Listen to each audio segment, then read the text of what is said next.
নমস্কার ভক্তরা, জয় শ্রীকৃষ্ণ, রাধে রাধে। ভক্তবৃন্দ, ফাল্গুন মাসের অমাবস্যা তিথিতে অর্থাৎ ফাল্গুনী অমাবস্যা তিথিতে আপনাদের সকলকে শুভেচ্ছা এবং অভিনন্দন।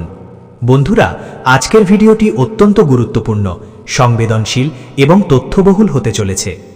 এই ভিডিওতে আমরা শিখব যে ফাল্গুন অমাবস্যা যা জীবনের সমস্ত ঝামেলা দূর করে এবং শত্রু ও ঋণকে জয় করে 2026 সালে কোন দিনে পড়বে, 16ই ফেব্রুয়ারি নাকি 17ই ফেব্রুয়ারি। কারণ অমাবস্যার তিথি নিয়ে মানুষের মধ্যে যথেষ্ট বিভ্রান্তি রয়েছে। আরও উদ্বেগের বিষয় হল এই দিনে একটি তীব্র সূর্যগ্রহণের ছায়াও ঘটছে। হ্যাঁ ভক্তবৃন্দ, এই অমাবস্যা তিথি মঙ্গলবার পড়ছে, যাকে শাস্ত্রে ফাল্গুনী অমাবস্যা বলা হয়েছে। এটি ভগবান হনুমান এবং ভগবান মঙ্গলের দিন। তাছাড়া বছরের প্রথম সূর্যগ্রহণও এই দিনে ঘটতে চলেছে। ফলস্বরূপ মানুষ ভীত এবং কৌতূহলী উভয়ই। এই গ্রহণ কি ভারতে দেখা যাবে? এটি কি সূতককাল হিসেবে পালন করা হবে? গর্ভবতী মা ও বোনদের গ্রহণের সময় কি কি সতর্কতা অবলম্বন করা উচিত? এই দিনে কি প্রার্থনা, স্নান এবং দান করা যেতে পারে? এই সমস্ত তথ্য আপনি এই ভিডিওতে পাবেন। অতএব ভক্তরা, আমরা আপনাকে অনুরোধ করছি যে আপনি তাড়াহুড়ো না করে এই অত্যন্ত গুরুত্বপূর্ণ ভিডিওটি শুরু থেকে শেষ পর্যন্ত দেখার জন্য কিছুটা সময় নিন। এটি অবশ্যই আপনার সমস্ত বিভ্রান্তি দূর করবে। ভক্তরা, ধর্মীয় বিশ্বাস অনুসারে যখন অমাবস্যার তিথিতে গ্রহণ হয় তখন সেই দিনটি তান্ত্রিক আচার এবং পূর্বপুরুষের আচার অনুষ্ঠানের জন্য অত্যন্ত শুভ বলে বিবেচিত হয়। তাই সর্বদা হিসেবে আমরা বৈদিক ক্যালেন্ডার এবং বৈজ্ঞানিক গণনার উপর ভিত্তি করে সঠিক তথ্য নিয়ে এসেছি, যাতে আপনি জানতে পারেন ফাল্গুন অমাবস্যার দিনে কখন আপনার স্নান এবং দান করা উচিত এবং গ্রহণ কখন হবে। আমরা এই মহান কাকতালীয় সময়ে পূর্বপুরুষদের কিভাবে সন্তুষ্ট করবেন তাও শিখব। উপবাস এবং গ্রহণের সময় আপনার কি নিয়ম মেনে চলা উচিত। মামলা, ঋণ বা শত্রুদের কাটিয়ে উঠতে ইচ্ছুক ভক্তদের জন্য আমরা একটি বিশেষ প্রতিকার নিয়ে এসেছি। তাছাড়া আমরা আলোচনা করব এই ফাল্গুন মাসের অমাবস্যা তিথি এবং গ্রহণকালে কোন জিনিস দান করা উচিত এবং এই দিনে কোন জিনিস এড়ানো উচিত, কারণ এটি শিশু বা পরিবারের ওপর নেতিবাচক প্রভাব ফেলতে পারে। আমরা গর্ভবতী মহিলাদের জন্য শাস্ত্রে নির্ধারিত বিশেষ নিয়ম সম্পর্কেও জানব। তাই বন্ধুরা, অনুগ্রহ করে এই ভিডিওটি শুরু থেকে শেষ পর্যন্ত দ্বিধা ছাড়াই দেখুন। যদিও হিন্দু পঞ্জিকা অনুসারে প্রতি মাসে একটি অমাবস্যা তিথি আসে, তবুও শাস্ত্রে ফাল্গুন মাসের এই অমাবস্যা তিথির তাৎপর্য অসাধারণ বলে বর্ণনা করা হয়েছে। গরুড় পুরাণ এবং মৎস্য পুরাণ অনুসারে ফাল্গুন মাসের অমাবস্যা তিথিতে স্নান এবং দান করলে পূর্বপুরুষদের আশীর্বাদ পাওয়া যায়। তবে এই বছর 17 ফেব্রুয়ারি 2026 তারিখে সূর্যগ্রহণের কারণে এর তাৎপর্য হাজার গুণ বৃদ্ধি পেয়েছে। জ্যোতিষশাস্ত্র অনুসারে যখন মঙ্গলবার একটি অমাবস্যা তিথি পড়ে এবং একটি সূর্যগ্রহণ মিলে যায়, তখন এটি শত্রুদের ধ্বংস এবং ঋণ থেকে মুক্তির একটি সুবর্ণ সুযোগ। যে কেউ এই দিনে শৃঙ্খলা ও সংযম পালন করে সে পূর্বপুরুষের অভিশাপ এবং শনি দোষ থেকে মুক্তি পায়। তবে গ্রহণের কথা উল্লেখ করলেই ভয় আসে। শাস্ত্রে লেখা আছে, যত্র ন দর্শতে সূর্য তত্র ন কুর্যাৎ পাতকাম। যেখানে সূর্যগ্রহণ দৃশ্যমান হয় না সেখানে কোনো সূতক থাকে না। তাহলে আসুন এই গ্রহণের বাস্তবতা অন্বেষণ করি। এটি কি ভারতে দৃশ্যমান হবে? তাই ভক্তরা স্বস্তির নিঃশ্বাস ফেলুন। 17 ফেব্রুয়ারি 2026 তারিখে অনুষ্ঠিত এই বৃত্তাকার সূর্যগ্রহণ ভারতে দৃশ্যমান হবে না। এটি মূলত অ্যান্টার্কটিকা এবং দক্ষিণ মহাসাগরে দৃশ্যমান হবে। অতএব ভারতে সূতক সময়কাল বৈধ হবে না। মন্দিরগুলি খোলা থাকবে এবং আপনি যথারীতি পূজা করতে পারবেন। তবে যেহেতু মহাবিশ্বে একটি গ্রহণ ঘটছে, তাই গর্ভবতী মহিলাদের কিছু সতর্কতা অবলম্বন করা উচিত, যা আমরা পরে বিস্তারিতভাবে ব্যাখ্যা করব। বন্ধুরা, আসুন ভিডিওটি চালিয়ে যাই। তবে তার আগে আপনি যদি এই অমাবস্যা তিথি এবং গ্রহণে আপনার পরিবারকে রক্ষা করতে চান, তাহলে মন্তব্য বিভাগে জয় বজরাঙ্গা বলি অথবা ওং নমো ভগবতে বাসুদেবায় লিখে আমাদের পরম সত্য চ্যানেলটি সাবস্ক্রাইব করুন। এছাড়াও অনুগ্রহ করে মন্তব্য বিভাগে আপনার রাশিচক্র লিখুন, যাতে আমরা আপনাকে গ্রহণের পরে দান করার বিষয়ে পরামর্শ দিতে পারি। বন্ধুরা, শাস্ত্র অনুসারে ফাল্গুন মাসের অমাবস্যা তিথি নেতিবাচক শক্তিকে তাড়ানোর দিন। এবার মঙ্গলবার ভগবান হনুমানের তিথি। যে কেউ এই দিনে তাদের পূর্বপুরুষদের জন্য তর্পণ, নৈবেদ্য করেন এবং হনুমান চালিসা পাঠ করেন, তিনি সবচেয়ে গুরুত্বপূর্ণ সংকট থেকেও মুক্তি পান বলে মনে করা হয়। এবার আসুন সঠিক তারিখ এবং শুভ সময় নিয়ে আলোচনা করি। বৈদিক ক্যালেন্ডার অনুসারে ফাল্গুন অমাবস্যা তিথি 16 ফেব্রুয়ারি 2026 সন্ধ্যা 6টা 45 মিনিটে শুরু হবে এবং 17 ফেব্রুয়ারি 2026 বিকেল 4টে 10 মিনিটে শেষ হবে। হিন্দু ধর্মে উদয় তিথিকে প্রধান তিথি হিসেবে বিবেচনা করা হয়। এর অর্থ হল সূর্যোদয়ের দিনই স্নান, দান এবং পূজা করা হয়। 16 তারিখের অমাবস্যা তিথি সন্ধ্যায় পড়ে আর 17 তারিখে সূর্যোদয় অমাবস্যা তিথিতে পড়ে। অতএব ফাল্গুন অমাবস্যা 17 ফেব্রুয়ারি 2026 মঙ্গলবার পালিত হবে। ভারতীয় সময় অনুযায়ী এই দিনে দুপুর 12টা থেকে সন্ধ্যা পর্যন্ত একটি সূর্যগ্রহণও ঘটবে, তবে ভারতে এটি দৃশ্যমান হবে না। অতএব আপনি সকাল থেকে দুপুর পর্যন্ত নির্ভয়ে স্নান, দান এবং পূর্বপুরুষদের জন্য আচার অনুষ্ঠান করতে পারেন। এখন ভক্তরা, অমাবস্যা এবং গ্রহণের নিয়ম সম্পর্কে খাদ্যাভ্যাস এবং আচরণের সংযম অত্যন্ত গুরুত্বপূর্ণ। ধর্মীয় গ্রন্থগুলিতে স্পষ্টভাবে বলা হয়েছে যে অমাবস্যা এবং গ্রহণের দিনটি অত্যন্ত সংবেদনশীল। স্কন্দ পুরাণে বলা হয়েছে যে অমাবস্যায় তামসিক খাদ্য, মাংস এবং মদ্যপান করা মহাপাপ। এই দিনে নেতিবাচক এবং আসরিক শক্তির প্রাধান্য রয়েছে। অতএব আপনি উপবাস করুন বা না করুন, ভুল করেও রসুন, পেঁয়াজ, মাংস বা মদ্যপান এড়িয়ে চলুন। ফাল্গুন অমাবস্যার দিন বাড়িতে কোনো ঝামেলা তৈরি করা এড়িয়ে চলুন এবং কোনো নির্জন স্থানে যাওয়া এড়িয়ে চলুন। এই অমাবস্যার মূলনীতি হল পূর্বপুরুষদের শান্তি। এই দিনে ভগবান বিষ্ণু, ভগবান শিব এবং পিপল গাছকে জল অর্পণ করা অত্যন্ত পুণ্যের কাজ বলে মনে করা হয়। শাস্ত্রেও স্বীকার করা হয়েছে যে গ্রহণ দৃশ্যমান না হলেও বায়ুমণ্ডলে একটি বিশেষ শক্তি থাকে। তাই এই দিনে কালো তিল, উড়ার ডাল, লোহার জিনিস এবং তেল দান করা উচিত। এটি শনি এবং রাহু উভয়কেই শান্ত করে। অমাবস্যার গল্পে বলা হয়েছে যে এই দিনে করা দান কিভাবে দরিদ্রদেরও রাজা করে তুলতে পারে। গর্ভবতী মহিলাদের জন্য বিশেষ নিয়ম। যেহেতু ভারতে গ্রহণ দৃশ্যমান হয় না, তাই আতঙ্কিত হবার কোনো প্রয়োজন নেই। কোনো সূতক অর্থাৎ রবিবার হবে না। তবে আমাদের সমাজের প্রবীণরা সাবধানতার পরামর্শ দেন। অতএব গর্ভবতী মহিলাদের গ্রহণের সময় দুপুরে ঘর থেকে বের হওয়া এড়িয়ে চলা উচিত। কাঁচি, সূচ এবং ছুরির মতো ধারালো জিনিস ব্যবহার করা এড়িয়ে চলুন। সেলাই এবং সূচিকর্ম এড়িয়ে চলুন। আপনার ঘরে বসে নীরবে ওম নমো ভগবতে বাসুদেবায় বা শান্তন গোপাল মন্ত্র জপ করা ভালো। গ্রহণ শেষ হওয়ার পরে সন্ধ্যায় স্নান করুন।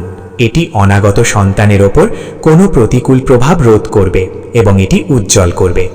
এবার আচারটি নিয়ে আলোচনা করা যাক।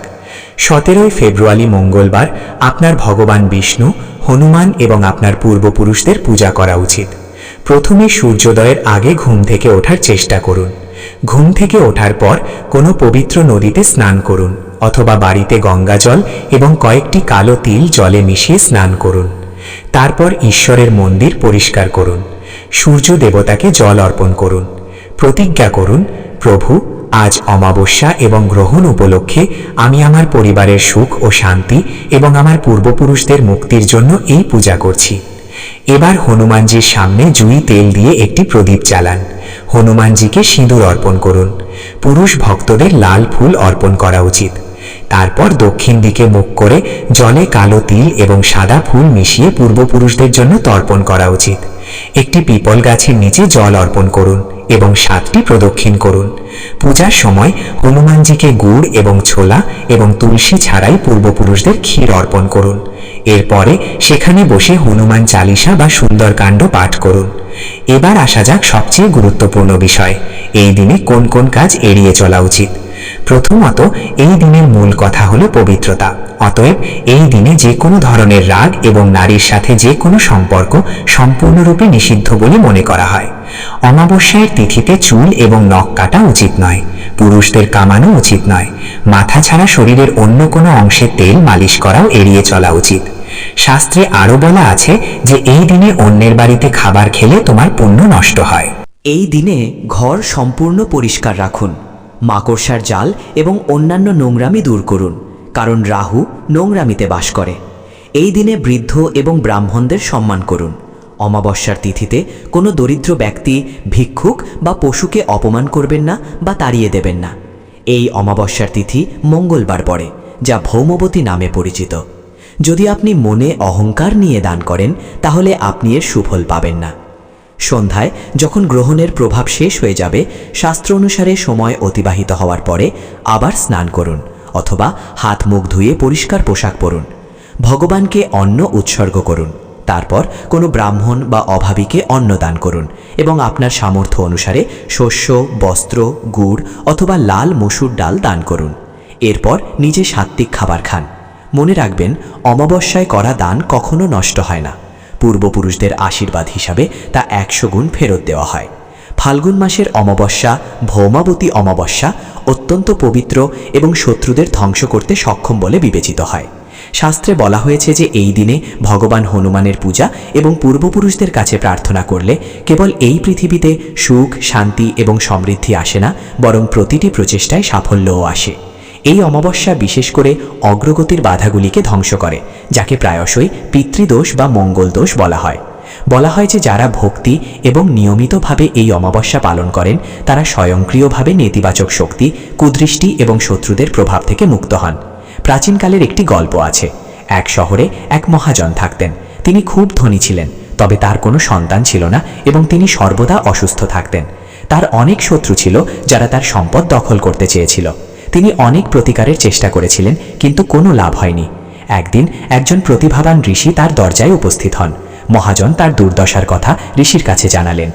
ঋষি তাকে গভীরভাবে লক্ষ্য করলেন এবং বললেন, হে শেঠ, তোমার পূর্বপুরুষদের অভিশাপ আছে এবং তোমার পূর্বপুরুষরা তোমার ওপর ক্রুদ্ধ। এই কারণেই তোমার পরিবার উন্নতি করতে পারছে না এবং তোমার শত্রুরা আধিপত্য বিস্তার করছে। ঋষি তাকে একটি সমাধান দিলেন।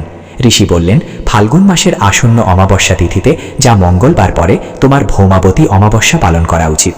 একটি পবিত্র নদীতে স্নান করো, তোমার পূর্বপুরুষদের কাছে প্রার্থনা করো এবং ভগবান হনুমানের পূজা করো।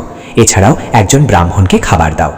ঋষির পরামর্শ অনুসারে মহাজন ফাল্গুন অমাবস্যা উপবাস পালন করলেন এবং পূর্ণ নিষ্ঠার সাথে পূজা করলেন। তিনি তার পূর্বপুরুষদের নামে একটি পানীয় জলের দোকান স্থাপন করলেন এবং দরিদ্রদের খাবার দান করলেন। তিনি ভগবান হনুমানকে একটি পোশাক অর্পণ করলেন। এই উপবাস এবং দানের প্রভাবে তার পূর্বপুরুষরা সন্তুষ্ট হলেন। অল্প সময়ের মধ্যেই তার অসুস্থতা নিরাময় হয়ে গেল, তার শত্রুরা ধ্বংস হয়ে গেল এবং তিনি একটি সুন্দর পুত্র লাভ করলেন। তারপর থেকে এই অমাবস্যার নাম এবং তাৎপর্য আরও বৃদ্ধি পেয়েছে।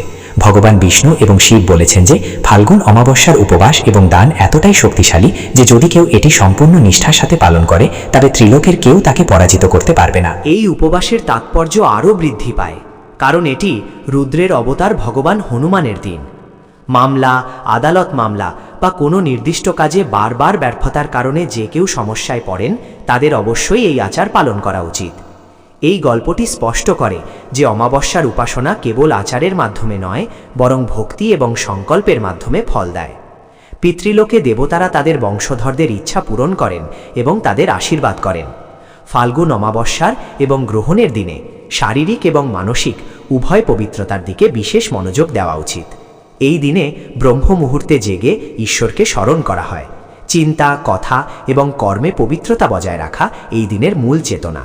গ্রহণের সময় আপনি দেখতে না পেলেও মন্ত্রজপের উপকার লক্ষ গুণ বৃদ্ধি পায়। অতএব যতটা সম্ভব রাম রাম বা ওম নমঃ শিবায় জপ করুন। এই দিনে খাদ্য, বস্ত্র, জুতা, চপ্পল অথবা ছাতা দান করার মতো দান বিশেষ পুণ্য বয়ে আনে। ভৌমাবতী অমাবস্যায় কিছু কার্যকলাপ বিশেষভাবে এড়িয়ে চলা উচিত, কারণ এই দিনটি সংযম ও ধ্যানের সময়। এই দিনে তামসিক খাদ্য, মাংস, মদ্যপান এবং নেশা সম্পূর্ণরূপে পরিহার করা উচিত। মিথ্যা বলা, রাগ করা, কাউকে অপমান করা বা ঘৃণা পোষণ করা এই উপবাসের উপকারিতাকে অস্বীকার করে। দিনের বেলা ঘুমানো, অপ্রয়োজনীয় বিলাসিতা করা এবং অসুচি চিন্তায় লিপ্ত হওয়াও নিষিদ্ধ। গর্ভবতী বা অসুস্থ ব্যক্তিদের ছাড়া। তুলসী পাতা ছিঁড়ে ফেলাও নিষিদ্ধ। বলা হয় যে ফাল্গুন অমাবস্যায় যারা বিশ্বস্ততার সাথে এই নিয়মগুলি অনুসরণ করেন তারা দারিদ্র্য, ভয় এবং মানসিক অস্থিরতা থেকে মুক্তি পান। তারা আধ্যাত্মিক শক্তি, জ্ঞান এবং বিচক্ষণতা অর্জন করেন। পরিশেষে এই অমাবস্যা একজনকে ভক্তির পথে নিয়ে যায় এবং একজনকে মুক্তির কাছাকাছি নিয়ে যায়। সুতরাং এই দিনটি কেবল একটি তিথি নয়, বরং বিজয়, সংযম এবং পূর্বপুরুষদের আশীর্বাদ অর্জনের একটি ঐশ্বরিক সুযোগ। অমাবস্যার দিন প্রদীপ জ্বালানোর রীতি অত্যন্ত পবিত্র, শান্তিপূর্ণ এবং দ্রুত ফলপ্রসূত বলে বিবেচিত হয়। যেহেতু অমাবস্যার রাত ঘন কালো, চাঁদের আলো থাকে না, তাই প্রদীপ জ্বালানো জীবনে জ্ঞান এবং আলো আনার প্রতীক। গ্রহণের সময় প্রদীপের শক্তি আরও বৃদ্ধি পায়। অমাবস্যা তিথিতে সকালে স্নান করে সংকল্প করে নিজেকে পবিত্র করুন। সন্ধ্যায় সূর্যাস্তের পরে বাড়ির মন্দিরে বা তুলসী গাছের কাছে একটি প্রদীপ জ্বালান। তবে সবচেয়ে গুরুত্বপূর্ণ, পিপল গাছের নিচে একটি প্রদীপ জ্বালান। এই দিনে সরিষার তেলের প্রদীপ বিশেষভাবে শুভ বলে মনে করা হয়, কারণ এটি শনি এবং পূর্বপুরুষদের উদ্দেশ্যে উৎসর্গ করা হয়। প্রদীপ জ্বালানোর সময় মন শান্ত রাখা উচিত, পূর্বপুরুষদের স্মরণ করা উচিত এবং অনুভব করা উচিত যে প্রদীপের আলো ছড়িয়ে পড়ার সাথে সাথে জীবন থেকে অজ্ঞানতা, পাপ এবং শত্রুদের ভয়ও দূর হচ্ছে। অমাবস্যার সন্ধ্যায় বাড়ির প্রধান দরজার উভয় পাশে প্রদীপ জ্বালানো বিশেষ তাৎপর্যপূর্ণ বলে বিবেচিত হয়। এর ফলে দেবী লক্ষ্মী ঘরে প্রবেশ করতে পারেন এবং গ্রহণ বা অমাবস্যার যে কোনো নেতিবাচক শক্তি প্রবেশ করতে বাধা পায়। পিপল গাছের কাছে প্রদীপ জ্বালালে ধীরে ধীরে বাধা, শত্রুর হস্তক্ষেপ এবং মানসিক অস্থিরতা দূর হয়। এই প্রতিকারটি তাদের জন্য বিশেষভাবে উপকারী বলে মনে করা হয় যাদের কাজ বারবার স্থবির হয়ে পড়ে। যদি আপনি অমাবস্যার দিনে জীবনে ভয়, নেতিবাচকতা বা অস্থিরতা অনুভব করেন, তাহলে সন্ধ্যায় হনুমানজির সামনে বসে সুন্দরকাণ্ড বা হনুমান চালিসা পাঠ করুন, অথবা কেবল একটি প্রদীপ জ্বালান এবং পাঠ করুন। এতে মন শান্ত হয় এবং প্রদীপের আলো অমাবস্যার পুণ্যের সাথে মিলিত হয়ে অভ্যন্তরীণ শান্তি প্রদান করে। এই দিনে প্রদীপ জ্বালানোর পর মিথ্যা, রাগ, কঠোর কথা এবং খারাপ আচরণ থেকে বিরত থাকা উচিত। যদি সম্ভব হয় অমাবস্যার রাতে একটি চিরন্তন প্রদীপ জ্বালান, অন্যথায় অন্তত সন্ধ্যায় আপনার ঘর আলোকিত রাখুন। বিশ্বাস করা হয় যে অমাবস্যার দিনে ভক্তিপূর্ণ একটি ছোট প্রদীপও পূর্বপুরুষদের কাছে যাওয়ার পথ দেখায় এবং বহু জন্মের পাপ ধ্বংস করে বিজয় এনে দেওয়ার ক্ষমতা রাখে। এই প্রতিকারটি সহজ মনে হলেও এর প্রভাব গভীর এবং দীর্ঘস্থায়ী। ফাল্গুন অমাবস্যায় প্রদীপ জ্বালানো কেবল একটি আচার নয়, বরং আত্মশুদ্ধি, পূর্বপুরুষদের প্রতি ভক্তি এবং ভগবান হনুমানের আশীর্বাদের একটি শান্তিপূর্ণ ও ঐশ্বরিক উপায়। প্রিয় বন্ধুরা, ভিডিওটি দেখে যদি ভালো লেগে থাকে এবং উপকৃত হয়ে থাকেন, তাহলে অবশ্যই একটি লাইক করবেন। এতে আমরা নতুন ভিডিও বানানোর জন্য অনুপ্রেরণা পাই। আর কমেন্টে শ্রদ্ধা ও ভক্তি ভরে একবার অবশ্যই লিখবেন, জয় শ্রীকৃষ্ণ, রাধে রাধে। এরকম তথ্যমূলক ভিডিও নিয়মিত পেতে আমাদের পরম সত্য চ্যানেলটিকে সাবস্ক্রাইব করে পাশে থাকা বেল বাটনটি অন করে রাখবেন, যাতে এই রকম তথ্যমূলক গুরুত্বপূর্ণ ভিডিও আপনারা নিয়মিত দেখতে পারেন। সকলে ভালো থাকবেন, সুস্থ থাকবেন। আপনার ওপর ঈশ্বরের কৃপা সদা বর্ষিত হোক। জয় শ্রীকৃষ্ণ, রাধে রাধে।